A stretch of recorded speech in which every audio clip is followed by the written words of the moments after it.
kabupaten ini bertujuan tidak lain untuk menselaraskan dan mengoptimalkan pembagian warisan di desa dan di kampung-kampung.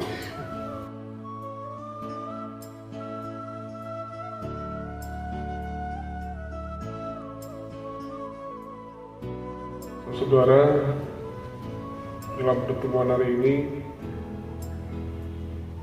dalam acara mengikuti peningkatan kapasitas berupa pelatihan dan pembekalan pembagian harta waris atau mawaris bagi imam kampung dan unsur terkait di dalam Kabupaten Aceh Tengah.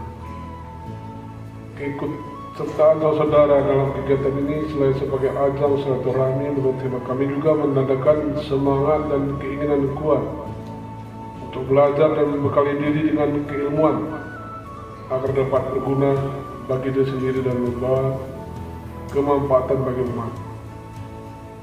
Mencermati kondisi kekinian, modernisasi telah membuka peluang yang besar bagi masuknya pengaruh asing, mulai dari budaya bahkan agama, sehingga diperlukan upaya terus-menerus dan berkelanjutan untuk mengantisipasi berbagai dampak negatif yang mungkin timbul dari proses modernisasi.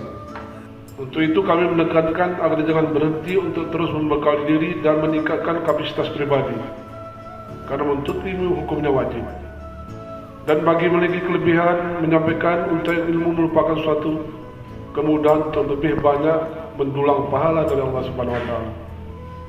Pada kesempatan ini juga kami menyampaikan pemerintah daerah akan senantiasa mendukung seluruh upaya yang ditujukan untuk meningkatkan kapasitas sumber daya manusia termasuk imam kampung.